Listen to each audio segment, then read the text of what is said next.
Cingari here with Julio Arce, who has a big fight coming up at Ring of Combat 51 on June 5th. How are you today, Julio? Very good. How you doing? Fine, thanks. Thanks for taking the time to speak with me today. I'm very excited about this. Aw, thanks. So how is training camp coming along?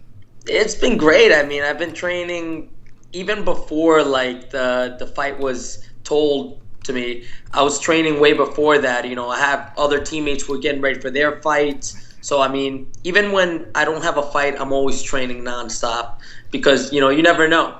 You might get a call to, 2-week notice, whatever it is. I always want to be prepared. That's a good thing to keep in check, to be prepared all the time. That shows that you're a really dedicated fighter.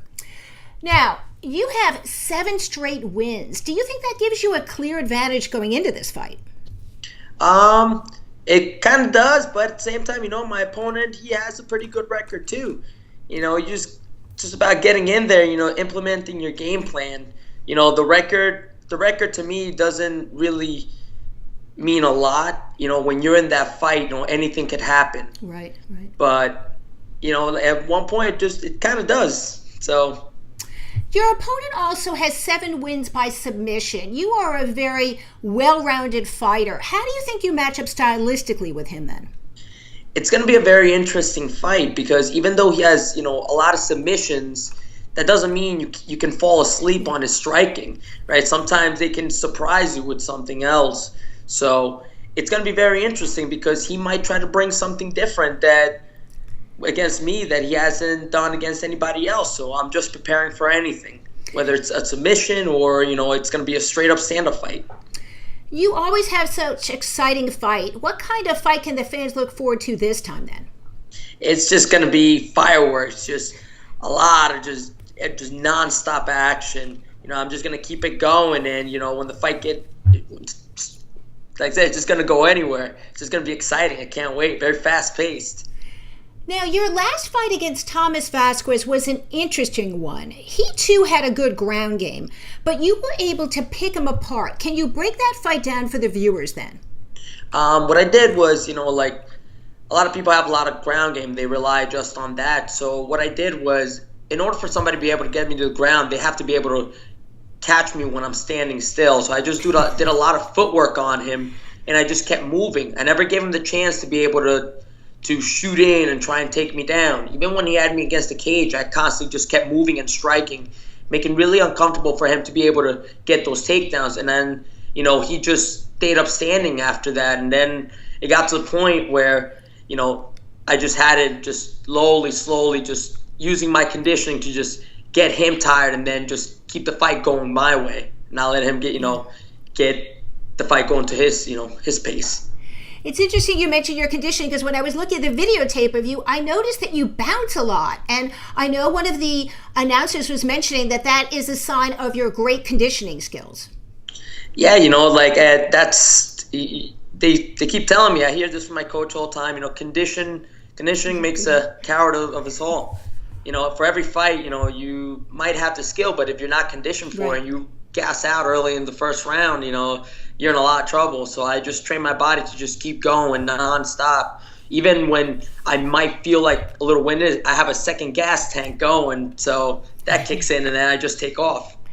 Getting back to the Vasquez fight, I do have one more question. With about 2 minutes left in round 3, you unleashed a flurry of punches. Then Vasquez rolled over and took even more hits. He then survived almost a full minute before the ref stopped the fight. What was going through your mind at that point?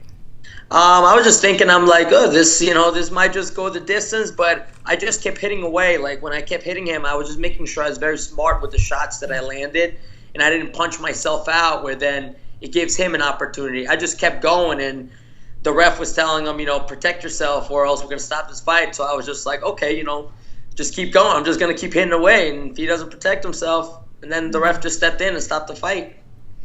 You have an impressive background, 2011 Golden Gloves champion, and a strong Muay Thai and kickboxing background as well. How did you get started in MMA then? My start in MMA, I was just a little chubby kid. I don't believe that. No, one day I'll show you the picture. But I just used to be a chubby kid, and my sister, she brought me into Tiger Schulman's to just come in and just lose weight. I really didn't have any interest in anything else. And once I started training at Tiger Schulman's, I never really looked to start fighting. I just looked to make myself better and get in shape. That's it, an average person wants to do. And then from there, I just took off.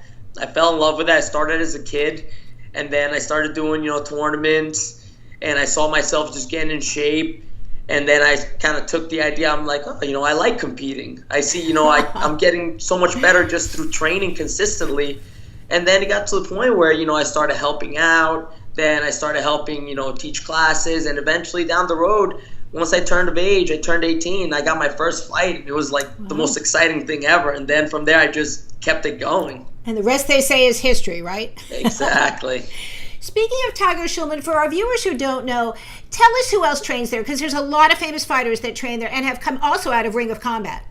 Yeah, we have, Lyman Good. He just actually had his fight in CFFC, and he just destroyed the guy, choked him out. I mean, you have Jimmy Rivera, who knocked his guy out in 16 seconds in his last fight, who was a really, high-profile fight, and they're among the top of the their weight division. We have UFC star Louis Gaudino, who's the 125-pound champion. He's just amazing, and then Nick Pace, who was also in the UFC, inventor of his own choke, the Pace choke. I mean, we got a lot more people coming up. Shane Burgos, who's a really good training partner of mine. He's another one who's undefeated. All his fights, he won them by finish. So, I mean, I have a great group of people, and I can go on and on and on a lot about the list.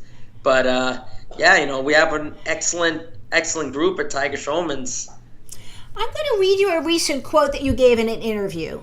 From what I've heard, a couple of 135 and 145-pound fighters got cut by the UFC. You never know when you might get the last-minute call. I don't want to be suffering to make weight if they call me at the last minute. I want to be fight ready if the UFC gives me a call. I might get a last-minute call, or they might want to recruit me. I always just want to be prepared and not miss an opportunity to be able to fight in the biggest promotion in the world. So, if you got to be in the UFC, who would be your dream fight?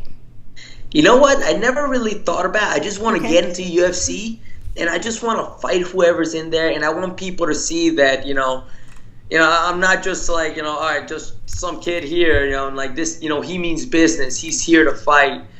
This is somebody we have to be cautious with.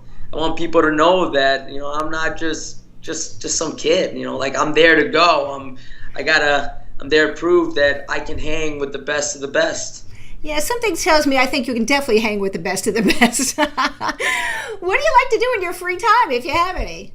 My free time, I just spend time with my family, relax with friends. That's it. Keep it nice and relax. Whatever we do, it's, go out, go to the beach, enjoy a day at the park. It's simple. Okay. Most of the week I'm always, teaching at my school in Tiger Schulman. It's in Bayside, Queens.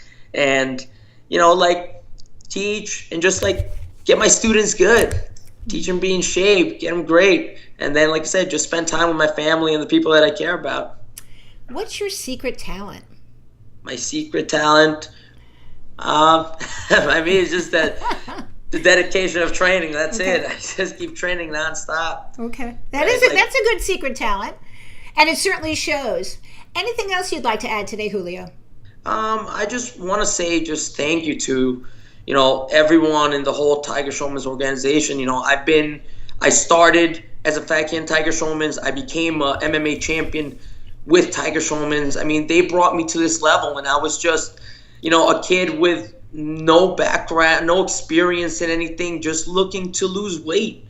And here's where I am today. At the same time, I also want to thank, my sisters who they pushed me into doing this, and they dragged me in here because all I like to do was sit down, play video games, and eat potato chips. That's it. And now this is where I am. So I have, I just say thank you to everybody and who's just been supporting me all the way. My coaches, my instructor, my Sensei Garafer, Tiger Schulman's, Tiger himself, they're always just guiding me the right way, and I just feel like I'm just going to rise to the top when I just keep going. Well, thank you so much for your interview today, Julio. I wish you good luck at Ring of Combat 51, and I look forward to speaking with you again. Thank you. Can I just say one more thing? Of course. I just want to thank Tiger Fight Gear because they're also there. They're always supplying me with the things I need. So they're my sponsors. So they're always giving me gear and stuff like that. So I just want to give a shout out to them. But really, thank you for having me. It was a real pleasure. Thank you for the interview. I wish you good luck, and I look forward to speaking with you again. Thank you. We'll have interviews like this again sometime. Okay.